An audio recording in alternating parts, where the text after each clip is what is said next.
أعوذ بالله من الشيطان الرجيم. بسم الله الرحمن الرحيم. الحمد لله الذي أنزل على عبده الكتاب ولم يجعل له عوجا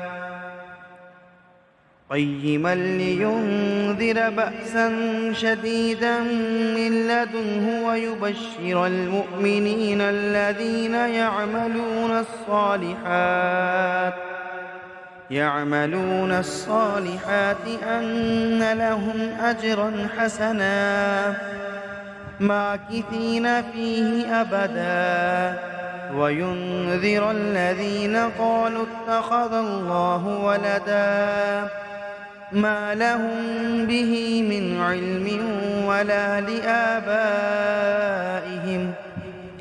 كبرت كلمة تخرج من أفواههم إن يقولون إلا كذبا فلعلك باقع نفسك على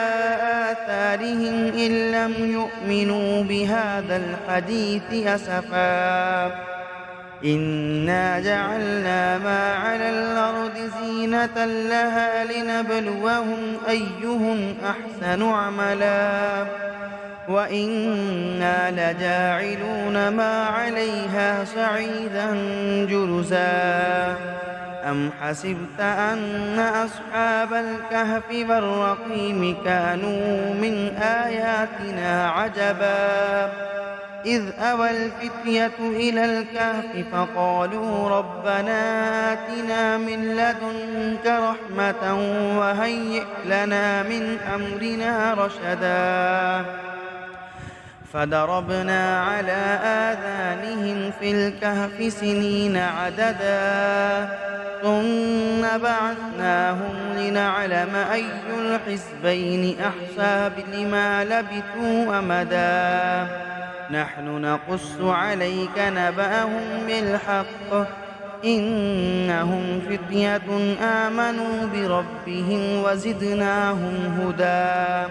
وربطنا على قلوبهم إذ قاموا فقالوا ربنا رب السماوات والأرض لن ندعوه من دونه إلها لقد قلنا إذا شططا هؤلاء قومنا اتخذوا من دونه آلهة لولا يأتون عليهم بسلطان بين فمن أظلم ممن افترى على الله كذبا وإذ اعتزلتموهم وما يعبدون إلا الله فأووا إلى الكهف ينشر لكم ربكم من رحمته ويهيئ لكم من أمركم مرفقا وترى الشمس إذا طلعت تزاور عن كهفهم ذات اليمين وإذا غربت تقرضهم ذات الشمال وهم في فجوة منه ذلك من آيات الله من يهد الله فهو المهتد ومن يضلل فلن تجد له وليا مرشدا وتحسبهم أيقاظا وهم رقود ونقلبهم ذات اليمين وذات الشمال وكلبهم باسط ذراعيه بالوصيد لو اطلعت عليهم لوليت منهم فرارا ولملئت منهم رعبا وكذلك بعثناهم ليتساءلوا بينهم قال قائل منهم كم لبثتم قالوا لبثنا يوما أو بعد يوم فقالوا ربكم أعلم بما لبثتم فابعثوا أحدكم بورقكم هذه إلى المدينة فلينظر أيها أزكى أيها أزكى طعاما فليأتكم برزق منه وليتلطف ولا يشعرن بكم أحدا إنهم إن يظهروا عليكم يرجموكم أو يعيدكم في ملتهم ولن تفلحوا إذا أبدا وكذلك أعثرنا عليهم ليعلموا أن وعد الله حق وأن الساعة لا ريب فيها إذ يتنازعون بينهم أمرهم فقالوا ابنوا عليهم بنيانا ربهم أعلم بهم قال الذين غلبوا على أمرهم لنتخذن عليهم مسجدا سيقولون ثلاثة رابعهم كلبهم ويقولون خمسة سادسهم كلبهم رجما بالغيب ويقولون سبعة وثامنهم كلبهم قل ربي أعلم بعدتهم ما يعلمهم إلا قليل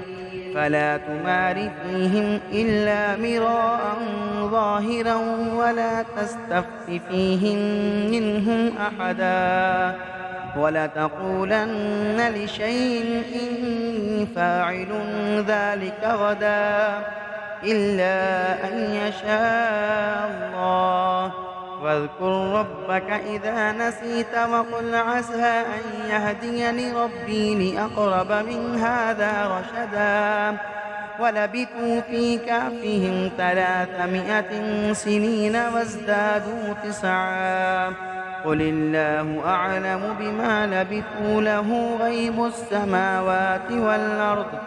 أبصر به وأسمع ما لهم من دونه من ولي ولا يشرك في حكمه أحدا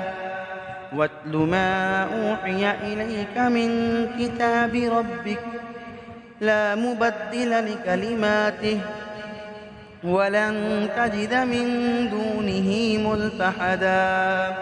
واصبر نفسك مع الذين يدعون ربهم بالغداة والعشي يريدون وجهه ولا تعد عيناك عنهم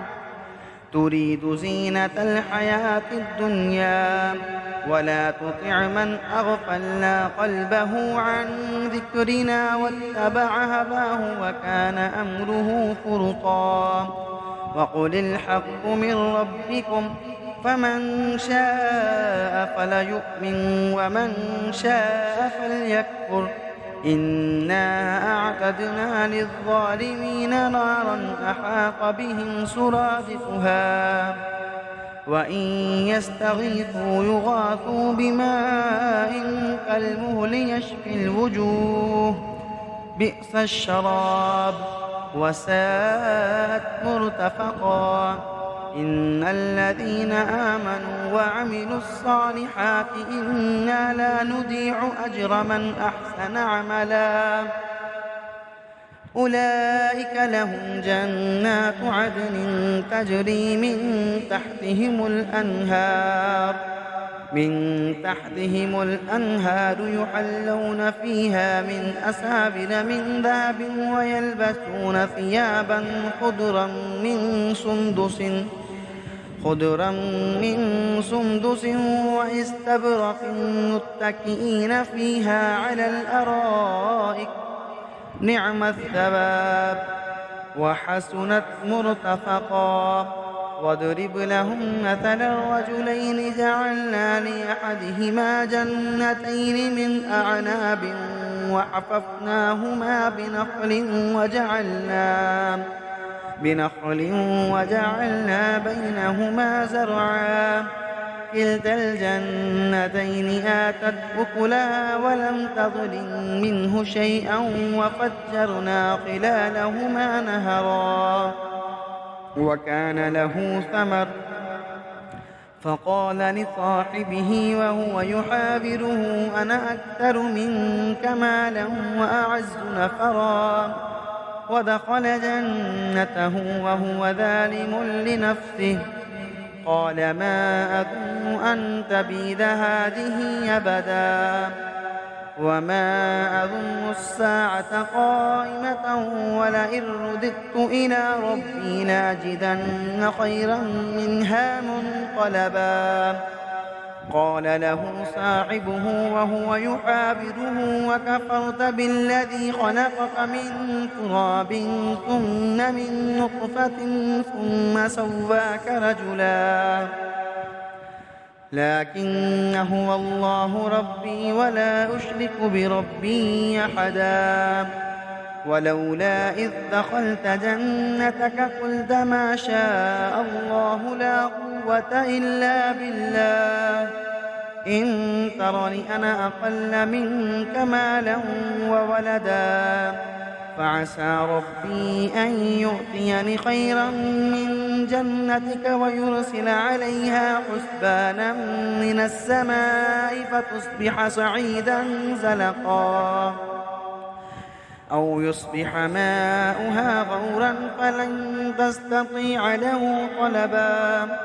وأحيط بثمره فأصبح يقلب كفيه على ما أنفق فيها وهي خاوية على عروشها ويقول يا ليتني لم أشرك بربي أحدا ولم تكن له فئة ينصرونه من دون الله وما كان منتصرا هنالك الولاية لله الحق هو خير ثوابا وخير عقبا واضرب لهم مثل الحياة الدنيا كماء أنزلناه من السماء فاختلط به نبات الأرض فأصبح حشيما تذروه الرياح وكان الله على كل شيء مقتدرا المال والبنون زينة الحياة الدنيا والباقيات الصالحات خير عند ربك ثوابا وخير أملا ويوم نسير الجبال وترى الأرض بارزة وحشرناهم فلم نغادر منهم أحدا وعرضوا على ربك صفا لقد جئتمونا كما خلقناكم أول مرة بل زعمتم أن لن نجعل لكم موعدا ووضع الكتاب فترى المجرمين مشفقين مما فيه ويقولون يا ويلتنا ما لهذا الكتاب لا يغادر صغيرة ولا كبيرة إلا أحصاها ووجدوا ما عملوا حاضرا ولا يظلم ربك أحدا وإذ قلنا للملائكة اسجدوا لآدم فسجدوا إلا إبليس كان من الجن ففسق عن أمر ربه أفتتخذونه وذريته أولياء من دوني وهم لكم عدو بئس للظالمين بدلا ما أشهدتهم خلق السماوات والأرض ولا خلق أنفسهم وما كنت متخذ المضلين عددا ويوم يقول نادوا شركائي الذين زعمتم فدعوهم فلم يستجيبوا لهم وجعلنا بينهم موبقا ورأى المجرمون النار فظنوا أنهم واقعوها ولم يجدوا عنها مصرفا ولقد صرفنا في هذا القرآن للناس من كل مثل وكان الإنسان أكثر شيء جدلا وما منع الناس أن يؤمنوا إذ جاءهم الهدى ويستغفروا ربهم إلا أن تأتيهم سنة الأولين أو يأتيهم العذاب قبلا وما نرسل المرسلين إلا مبشرين ومنذرين ويجادل الذين كفروا بالباطل ليدحضوا به الحق واتخذوا آياتي وما أنذروا هزوا ومن أظلم ممن ذكر بآيات ربه فأعرض عنها ونسي ما قدمت يداه إنا جعلنا على قلوبهم أكنة أن يفقهوه وفي آذانهم وقرا وإن تدعهم إلى الهدى فلن يهتدوا إذا أبدا وربك الغفور ذو الرحمة لو يؤاخذهم بما كسبوا لعجل لهم العذاب بل لهم موعد لن يجدوه من دونه موئلا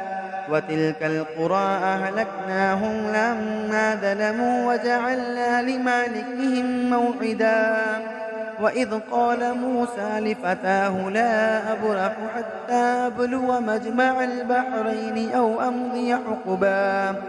فلما بلغا مجمع بينهما نسيا حوتهما فاتخذ سبيله في البحر سربا فلما جاوزا قال لفتاه آتنا غداءنا لقد لقينا من سفرنا هذا نصبا قال أرأيت إذ أوينا إلى الصخرة فإني نسيت الحوت وما أنسانيه إلا الشيطان أن أذكره واتخذ سبيله في البحر عجبا قال ذلك ما كنا نبغ فارتدا على آثارهما قصصا فوجدا عبدا من عبادنا آتيناه رحمة من عندنا وعلمناه من لدنا علما قال له موسى هل أتبعك على أن تعلمني مما علمت رشدا قال إنك لن تستطيع معي صبرا وكيف تصبر على ما لم تحط به خبرا قال ستجدني إن شاء الله صابرا ولا أعصي لك أمرا قال فإن اتبعتني فلا تسألني عن شيء حتى أحدث لك منه ذكرا فانطلقا حتى إذا ركبا في السفينة خرقها قال خرقتها لتغرق أهلها لقد جئت شيئا إمرا قال ألم أقل إنك لن تستطيع معي صبرا قال لا تواخذني بما نسيت ولا ترهقني من أمري عسرا فانطلقا حتى إذا لقيا غلاما فقتله قال قتلت نفسا زكية بغير نفس لقد جئت شيئا نكرا قال ألم أقل لك إنك لن تستطيع معي صبرا قال إن سألتك عن شيء بعدها فلا تصاحبني قد بلغت من لدني عذرا فانطلقا حتى إذا أتيا أهل قرية استطعمها أهلها فأبوا أن يضيفوهما فوجدا فيها جدارا يريد أن ينقض فأقامه قال لو شئت لاتخذت عليه أجرا قال هذا فراق بيني وبينك سأنبئك بتأويل ما لم تستطع عليه صبرا أما السفينة فكانت لمساكين يعملون في البحر فأردت أن أعيبها وكان وراءهم ملك يأخذ كل سفينة غصبا وأما الغلام فكان أبواه مؤمنين فخشينا أن يرهقهما طغيانا وكفرا فأردنا أن يبدلهما ربهما خيرا منه زكاة وأقرب رحما وأما الجدار فكان لغلامين يتيمين في المدينة وكان تحته كنز لهما وكان أبوهما صالحا فأراد ربك أن يبلغا أشدهما ويستخرجا كنزهما رحمة من ربك وما فعلته عن أمري ذلك تأويل ما لم تستطع عليه صبرا ويسألونك عن ذي القرنين قل سأتلو عليكم منه ذكرا إنا مكنا له في الأرض وآتيناه من كل شيء سببا فأتبع سببا حتى إذا بلغ مغرب الشمس وجدها تغرب في عين حمئة ووجد عندها قوما قلنا يا ذا القرنين إما أن تعذب وإما أن تتخذ فيهم حسنا قال أما من ظلم فسوف نعذبه ثم يرد إلى ربه فيعذبه عذابا نكرا وأما من آمن وعمل صالحا فله جزاء الحسنى وسنقول له من أمرنا يسرا ثم أتبع سببا حتى إذا بلغ مطلع الشمس وجدها تطلع على قوم لم نجعل لهم من دونها سترا كذلك وقد أحطنا بما لديه خبرا ثم أتبع سببا حتى إذا بلغ بين السدين وجد من دونهما قوما لا يكادون يفقهون قولا قالوا يا ذا القرنين إن يأجوج ومأجوج مفسدون في الأرض فهل نجعل لك خرجا على أن تجعل بيننا وبينهم سدا قال ما مكني فيه ربي خير فأعينوني بقوة أجعل بينكم وبينهم ردما آتوني زبر الحديد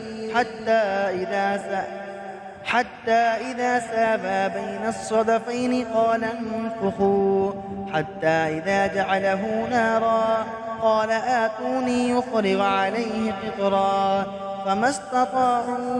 فما استطاعوا أن يظهروه وما استطاعوا له نقبا قال هذا رحمة من ربي فإذا جاء بعد ربي جعله دكا وكان وعد ربي حقا وتركنا بعدهم يومئذ يموج في بعد ونفخ في السور فجمعناهم جمعا وعرضنا جهنم يومئذ للكافرين عرضا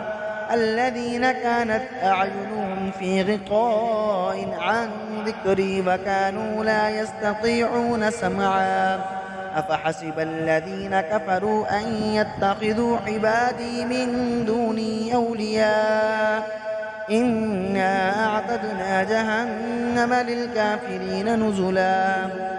قل هل ننبئكم بالأخسرين أعمالا الذين ضل سعيهم في الحياة الدنيا وهم يحسبون أنهم يحسنون صنعا أولئك الذين كفروا بآيات ربهم ولقائه فحبطت أعمالهم فلا نقيم لهم يوم القيامة وزنا ذلك جزاؤهم جهنم بما كفروا واتخذوا آياتي ورسلي هزوا إن الذين آمنوا وعملوا الصالحات كانت لهم جنات الفردوس نزلا خالدين فيها لا يبغون عنها حولا قل لو كان البحر مدادا لكلمات ربي لنفد البحر قبل أن تنفد كلمات ربي ولو جئنا بمثله مددا قل إنما أنا بشر مثلكم يوحى إلي أنما إلهكم إله واحد فمن كان يرجو لقاء ربه فليعمل عملا صالحا ولا يشرك بعبادة ربه أحدا.